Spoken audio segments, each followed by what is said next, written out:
Makanya ada juga satu kasus ketika gue nggak butuh penonton gitu misalkan. Sebenarnya bukan masalah nggak butuh penonton, asalkan lu paham sama cara kinerja industri, ya gue mau paham gitu. Lu boleh nggak butuh orang, karena lu emang tahu cara berkarya gitu loh. Masalahnya lu paham nggak berkarya. Kalau nggak paham, itu bunuh diri. Benar. Tahu ke siapa kan? Ya. Dan sekarang sudah mulai mempraktekkan satu persatu. Gimana gue sinetron tetap jalan, gue di film jalan, gue series jalan, gue FTV jalan. Gue tipikal orangnya ini ya, keras gitu ya. Yes. Jadinya kalau udah di dunia entertain bukan berarti seneng kalau sama gue gitu loh. Dan baru gue masuk ke entertain, pokoknya di entertain itu gue udah mateng aja.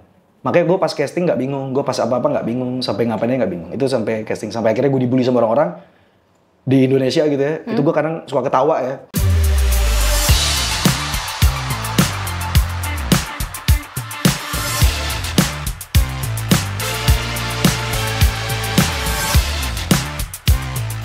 Halo guys, balik lagi nih di Bincang Bintang bersama Aliando Syarif. Oke, apa kabar? Baik. Jangan Sibuk? tidur, mimpi buruk mulu aja. Kenapa? Tuh. Tahu berantem naga tadi, tapi udah baik-baik aja sih. Pas Sibuk bangun, apa? Gue masih sehat. Kira-kira kamu kan lagi hektik banget nih sekarang seriesnya. Oh series? Selain itu kamu kesibukannya apa? Ini ya, cinta mati nih. Wow.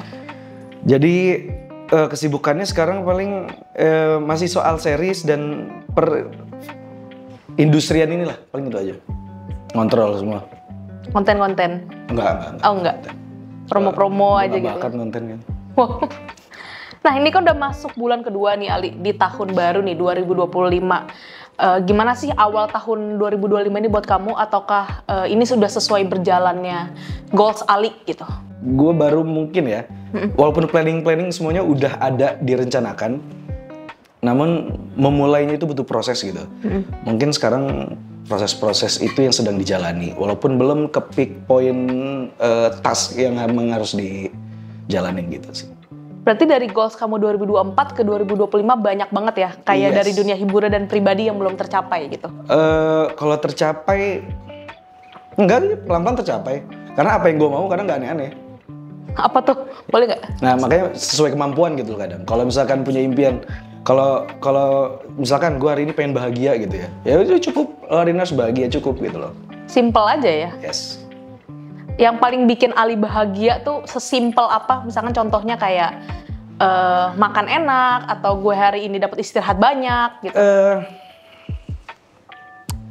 Kalau gue lebih ke me time kali ya. Karena kita kan boleh kita tuh boleh banget punya sisi egois dalam diri kita. Cuman nggak untuk di luar gitu. Tapi benar-benar untuk lu di rumah sendiri, bukan pada saat kita bersosial gitu. Dan memang membagi waktu antara dimana kita bersosial gitu sama dengan kita sendiri untuk melakukan me time itu emang agak susah. Dan membedakan antara dua itu untuk membedakan masalah memori gitu ya. Mana kita lagi di luar, mana kita lagi di dalam. Itu mungkin butuh proses juga. Benar. Dan itulah kadang kan kebahagiaan sesungguhnya yang beneran itu yang kita jalanin selama prosesnya. Nah, kehidupan pribadi kamu juga sekarang kan dengar-dengar kamu udah nggak jomblo lagi nih. Gimana sih bagi kamu waktu nih me time kamu? Sekarang kamu juga punya pasangan. Itu gimana? Iya, paling video callan ya. Oh, video call. Kalau bener-bener lagi sibuk-sibuknya gitu ya? Terlalu ini aja kali ya, terlalu klise lah kalau video callan tuh. Jadi sebenarnya kalau sama pasangan, iya lebih bahagia pastinya sih. Lebih fresh, lebih ya banyak hal yang lebih baik lah intinya. Wow. Nih, kamu kan akhirnya comeback lagi nih Ali setelah sekian lama ya kamu beristirahat gitu. Nah, setelah vakum 3 tahun nih yang buat kamu memutuskan kayaknya emang dunia gue harus balik nih ke series sinetron lagi. Apa yang membuat kamu kayak tek gitu? Sebenarnya untuk dibilang balik, cuman tidak aktif seperti dulu. Jadi memang untuk saat ini gue melakukan segalanya dalam industri ini itu dengan pasif sih sebenarnya. Kalau dibilang aktif nggak kayak dulu yang bener-bener ini jalan, itu jalan sampai tingkat produktivitas saat gue dulu ya, misalnya umur 20, 19 gitu, itu masih dengan haptik yang tinggi gitu loh. Cuman setelah gue terkena banyak pelajaran hidup yang membuat gue jadi lebih paham, oh sekarang gue harus banyak mengkompres, ini dikompres gitu.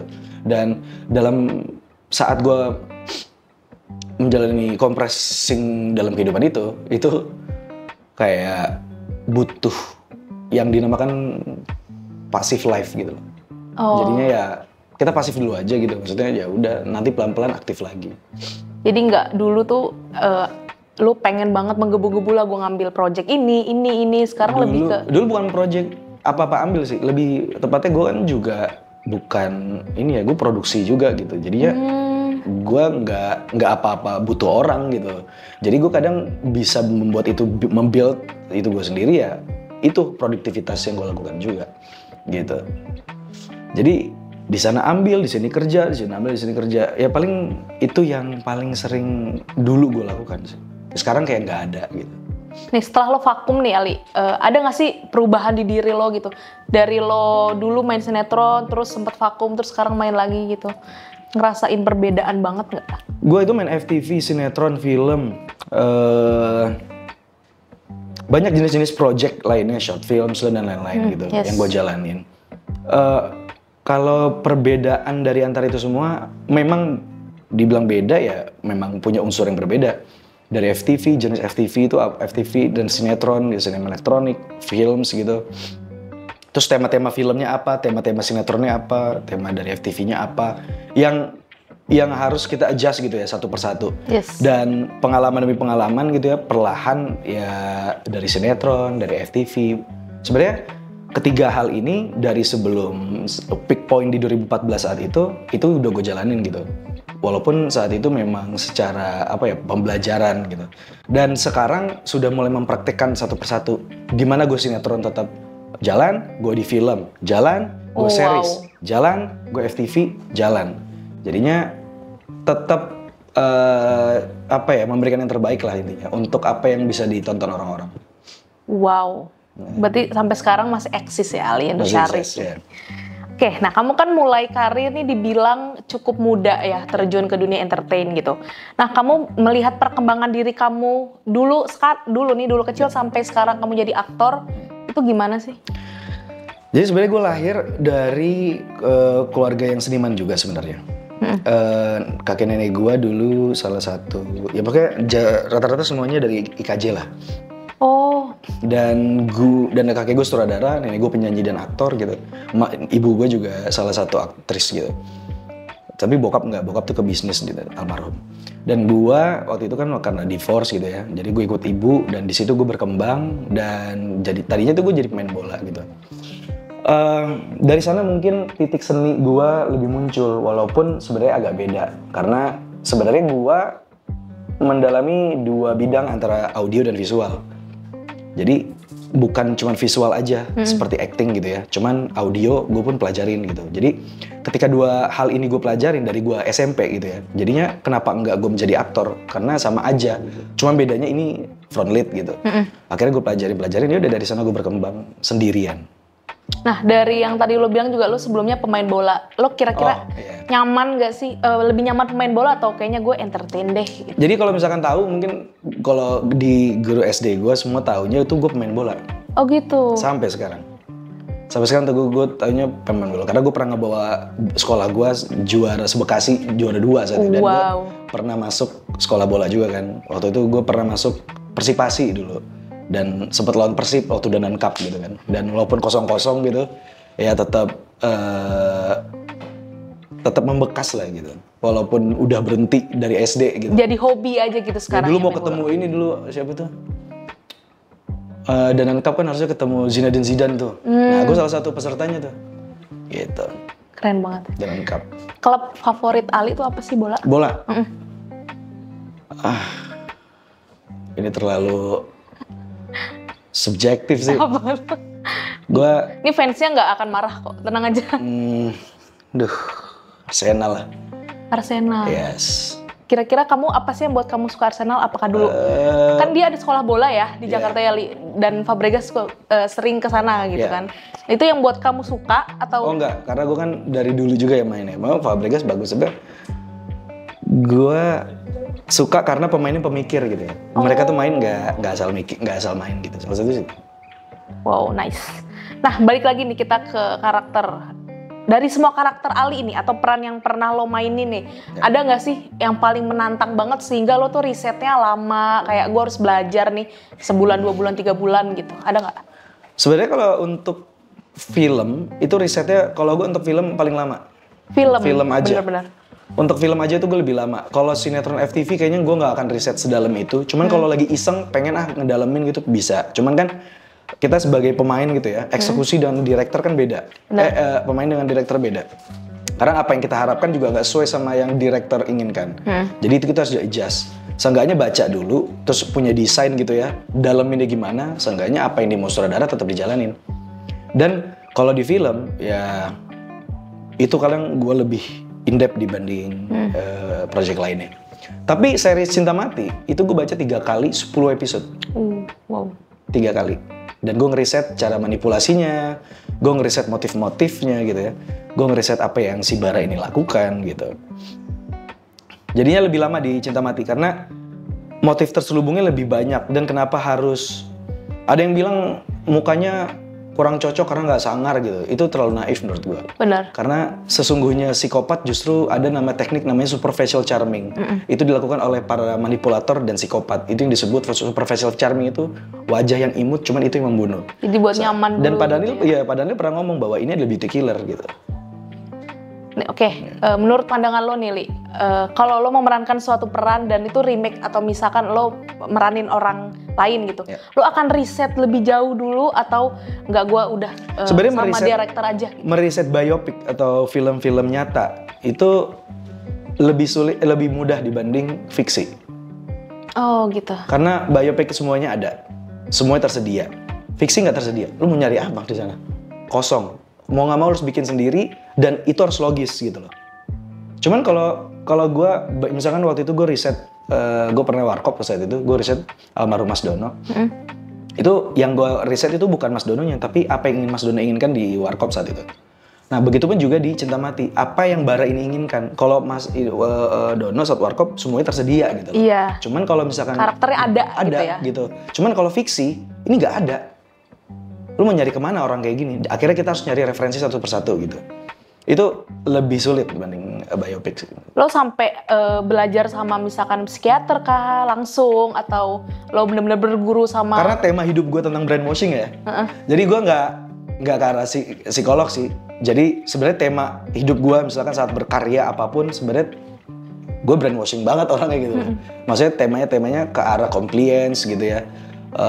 Hal-hal yang berbau dengan cuci otak gitu.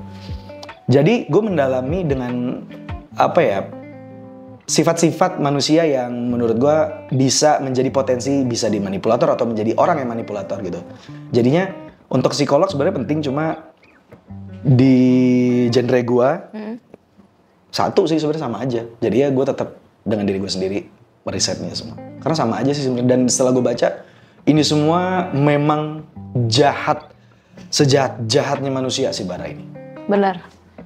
Karena memang sebenarnya di sana pun ada yang kayak gitu ya. Kalau dibilang ada, gue sih nggak mau menjadi law of attraction untuk orang-orang film ini ya. Gue ngerinya akan membangun hal yang nggak ada gitu menjadi ada gitu. Cuman setiap part di Cinta Mati itu bisa menjadi pelajaran aja bahwa sosok manusia dalam persinnya Bara itu ada, walaupun memang tidak menjadi satu gitu. Tapi dengan jenis yang berbeda gitu sih. Oke, nice. Nah kebetulan tadi kan lo juga singgung lo datang dari keluarga di dunia hiburan. Kakak lo juga kan salah satu pernah acting gitu. Nah menurut lo kalau satu frame sama keluarga tuh gimana sih, cocok nggak? Gue pernah satu frame sama keluarga. Pernah. Tetap profesional sih, karena gue tipikal orangnya ini ya, keras gitu ya. Jadinya kalau udah di dunia entertain bukan berarti seneng kalau sama gue gitu loh.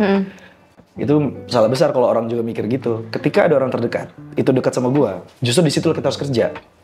Dan sama aja, keluarga gue juga ngerasain. Kayak misalkan gue sama ibu gue atau sama kakak gue, pernah satu frame, itu serius. Nggak ada yang bercanda. Jadi tetap bikin yang terbaik, walaupun orang nggak suka, cuman tetap berusaha kasih yang terbaik. Tapi jangan juga bercanda dan juga jangan memanfaatkan privilege yang ada gitu.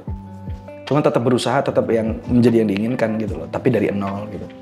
Atau pernah nggak ada yang ngomong, aduh kayaknya bagusan acting kakak lo Deli gitu. Lo merasa gimana kok kayak Jadi gitu? sebenarnya pertama kali yang terjun di dunia acting itu kakak gue. Bukan gue. Kakak gue tuh terjun di dunia acting 2008, gue 2009. Cuman gue memulai musik lebih, dia juga mulai musik lebih awal. Jadi sebenarnya rata-rata nih awal di kakak gue dulu semuanya.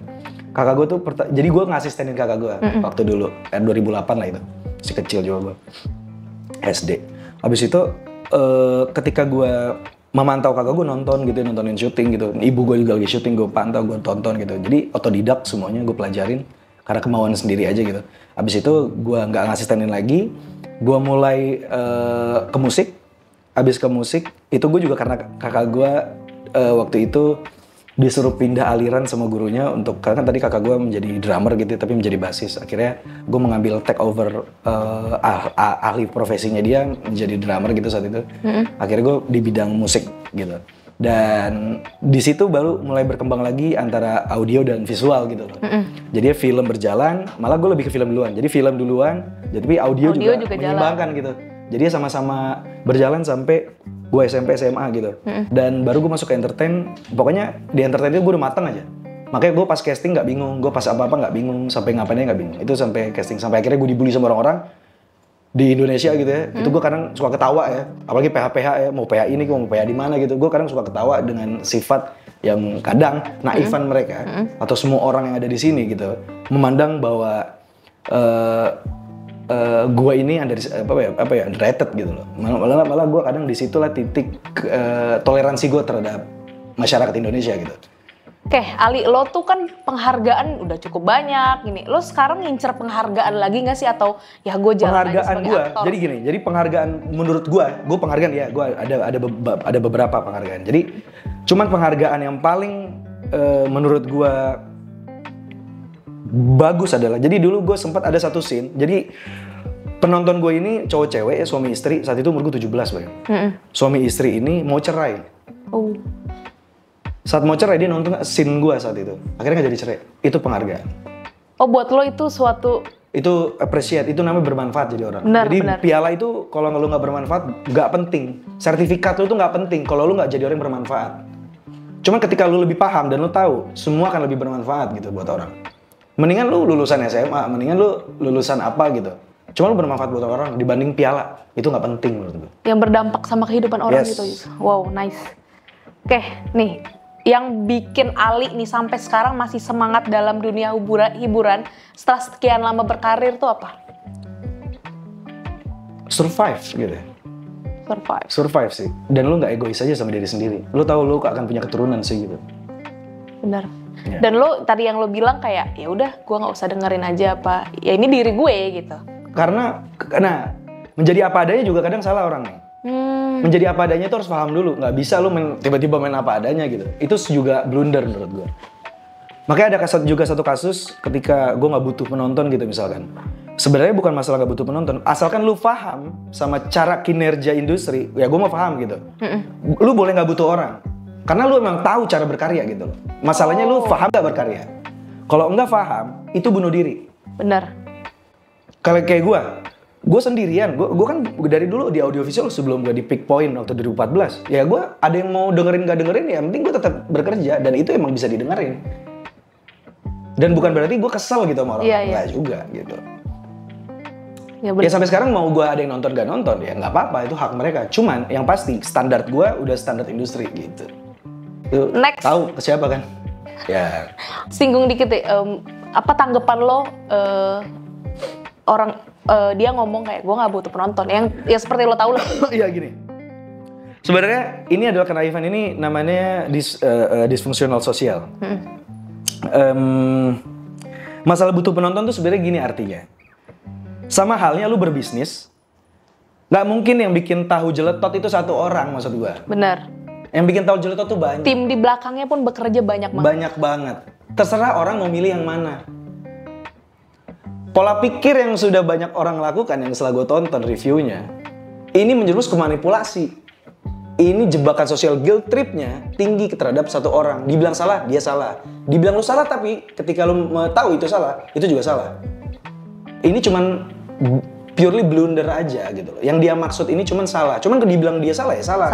Nggak bisa dibenarkan. Cuman bukan berarti kita menyalahkan dia sepenuhnya gitu. Karena juga manusia kan toleransi itu harus ada. Gitu. Tetap harus dijalanin semuanya.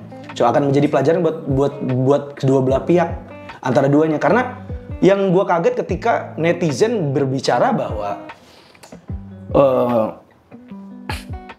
kalau nggak ada penonton, lu bisa apa? Ini salah. Sangat gitu. Ya, ini luar biasa sekali mulutnya gitu loh. Sangat hebat banget. Emang luar biasa. Tesla harusnya belajar sama lu semua gitu loh. Karena pinter banget bahasanya gitu. Karena kita ini semua simbiosis kan mutualisme. Jadi saling menguntungkan. Kalau misalnya pola pikir itu namanya close minded gitu. Itu close minded. Jadi itu hanya berpikir pada satu arah.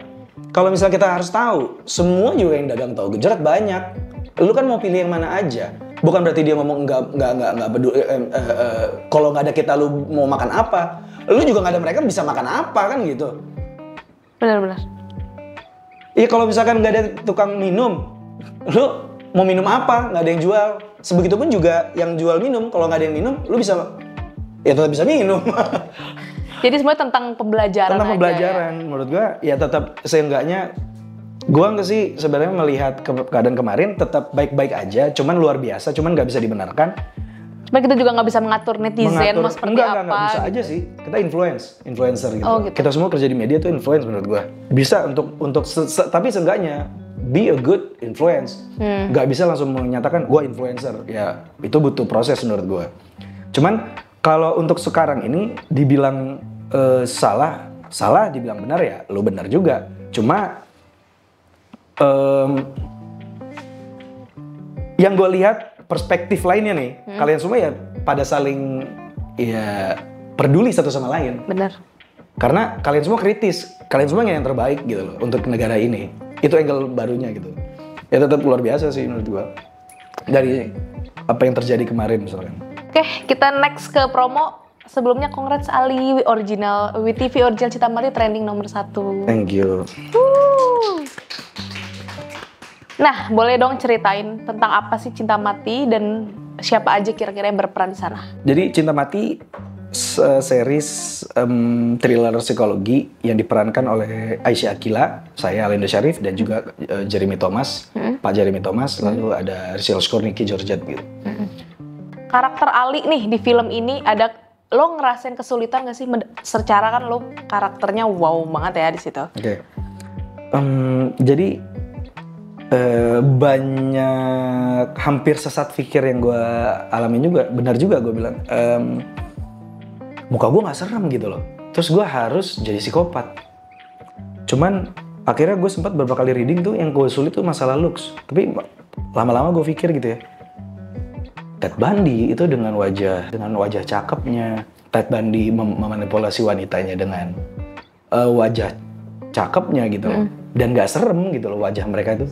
Jadi di situ gue ambil switch atau gue shifting mind gitu untuk bisa tahu ini tuh salah. Ternyata waktu Pak Rocky memberikan proyek itu ke gue, ini adalah salah satu case yang memang sengaja dipilih gitu loh untuk memerankan. Bukan hanya dari kualitas acting, cuman dari sosoknya juga. Ternyata memang ada istilah yang gue bilang super facial charming, yang artinya itu sebenarnya bagaimana si manipulator itu merayu wanita atau merayu korban-korbannya itu dengan attitude dan wajah dia yang nilai plusnya yang wajah. Kelihatannya tuh kayaknya cakep gitu loh, baik atau hello Yvette gitu loh.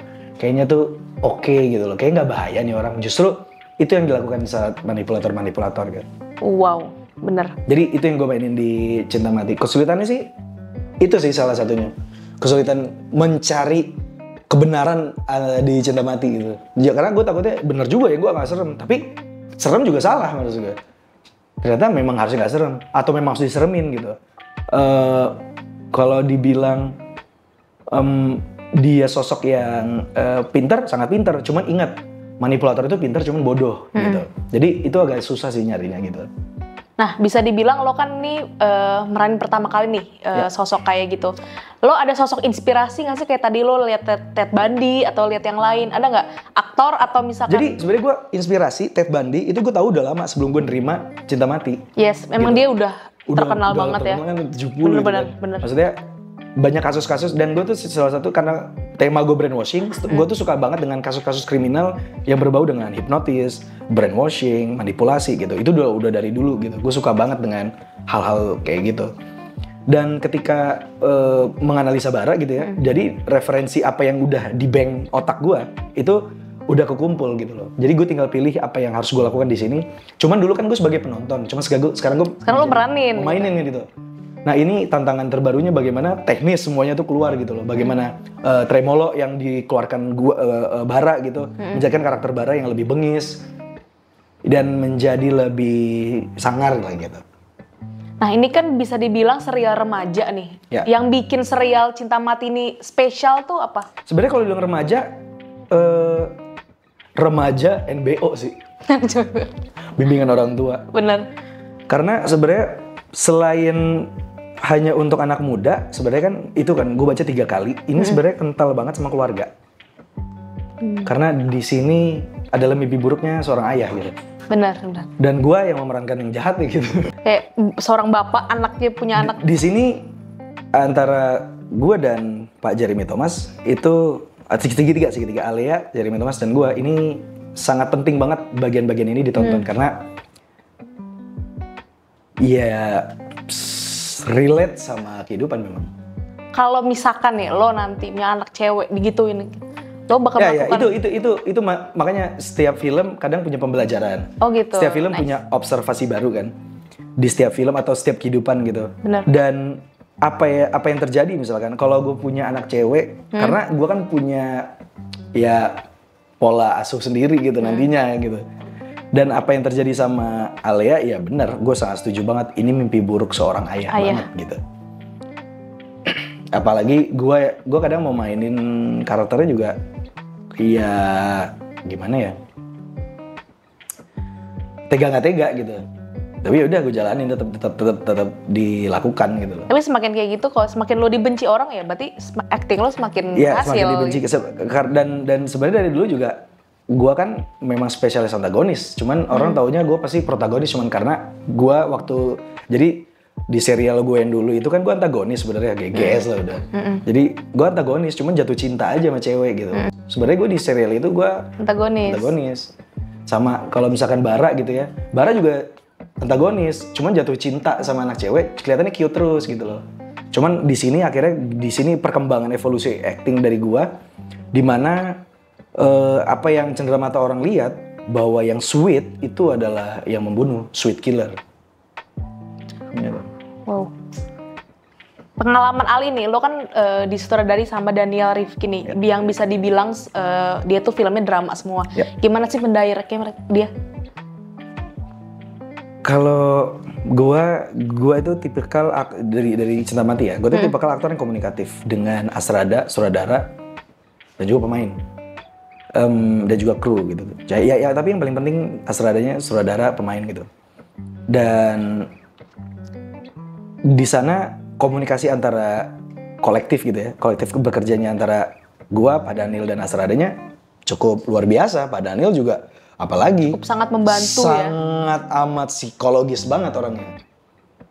Jadinya banyak shot-shot psikologis yang Pak Daniel kasih untuk memberikan orang trauma. Kayak kalau lo nonton episode 2 itu ada shot gue sendirian single shot gitu ya. Itu alias single shot. Itu kesannya tuh untuk beneran punya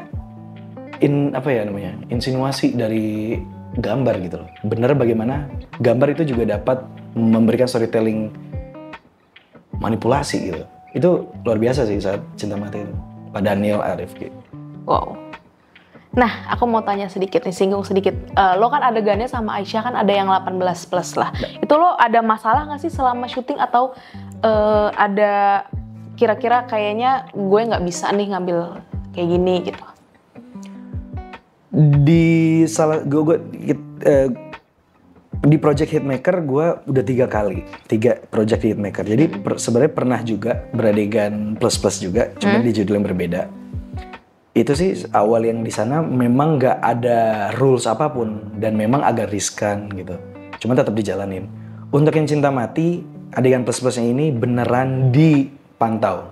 Oh, sama konsultannya langsung, konsultan, dan memang ada hukumnya dan bisa dipenjara kalau kita kelebihan gitu. Jadi ada tanda-tanda antara warna, gue lupa warna merah, hijau sama kuning kalau nggak salah. jadi sesuai on track ya kalau yang Cinta Mati ini, benar-benar. Iya sesuai, jadi memang digarapnya serius gitu, Cinta Mati. Cuman syutingnya bercanda karena kita nggak mau terlalu terbawa scene gitu. Saat rules ada konsultannya itu, jadi kita beradegan lebih nyaman. Benar kan? Tanpa ada rasa bersalah gitu. Karena kita tahu aturannya gimana. Jadi nggak asal cium, main asal cium gitu. Main megang gitu. Itu nggak ada di sana. Jadi beneran semuanya on script dan on rules pada peraturan yang ada. Nah, cara lo sama Aisyah bangun chemistry tuh gimana sih? Kan lo di sana sebagai pasangan gitu. Jadi kalau gue sama Aisyah memang kenal dia dari kecil, Aisyah.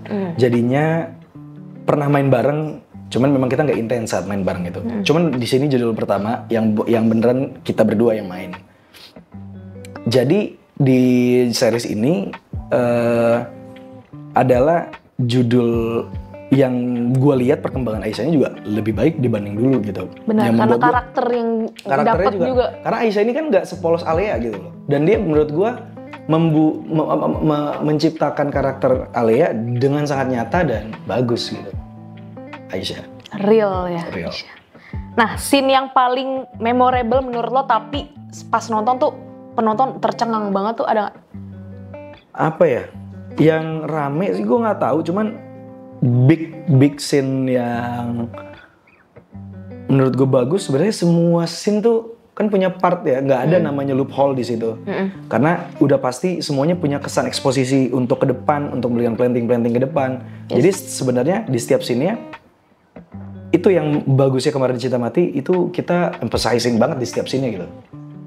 Emang dalam banget. Pesannya juga di setiap scene Di setiap banyak scene ada. banget ya. Wow. Tanggapan nih, sekarang kan udah jalan berapa episode ya? Iya. Udah berapa tanggapan lo nih terhadap penonton sejauh ini? Ada nggak sih di Instagram lo kayak, Li, keren lo aktingnya atau lo bener-bener Gue sih baca sebenarnya gitu? ya, gue kalau berakting gue tuh bukan mencari pujian. Kalau gue berakting untuk mencari pelajaran. Semoga apa yang orang tonton itu bisa menjadi, wah iya juga ya gitu loh. Wah bener juga, karena memang keakuratan ketika saat syuting itu memang itu yang diobservasi, didalemin gitu. Jadi sosok-sosok orang yang mungkin memang ingin dicari, bisa dicari di sosok-sosok apa yang pernah gue perankan gitu.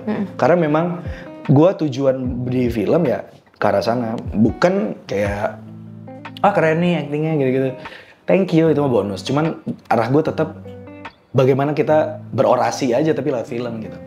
Ada komentar yang paling berkesan nggak sampai sekarang lo kayak, ini membangun banget nih komentar kayak gini gitu?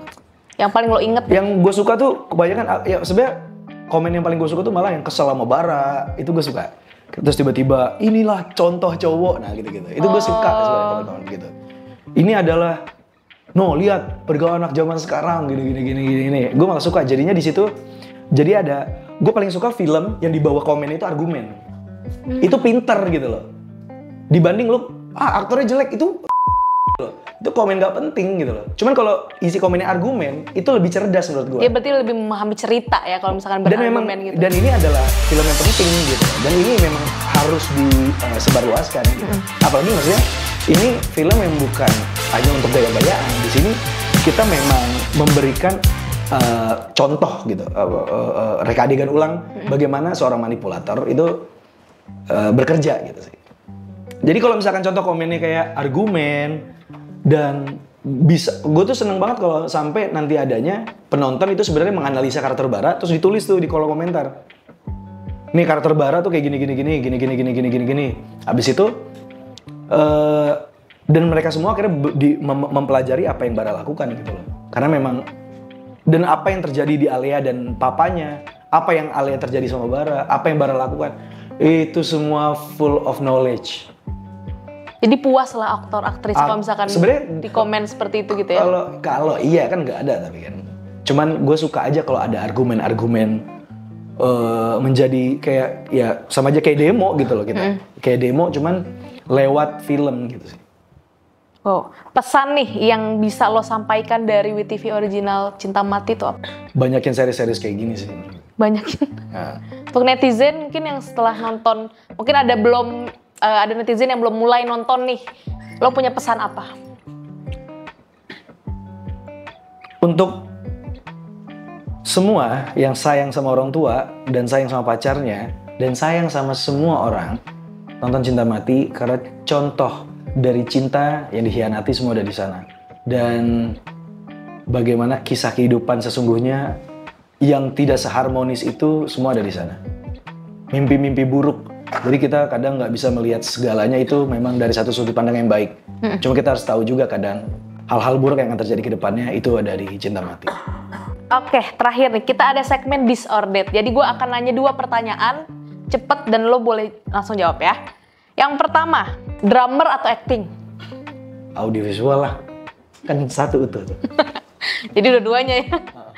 Wah, curang nih. Oke, next. Sinetron atau web series? Sinetron. Kenapa? Panjang. Lebih menantang. Kalau gue tuh kalau film, gue disuruh film, sinetron, web series, TV, gue akan pilih sinetron. Sinetron tuh seru banget. Lu tuh apa? Emang nggak capek? Itu Sinetron capek. 200. Ya justru capek. Justru lo Masa sukanya enak? gitu? Kerja gitu loh. Oh.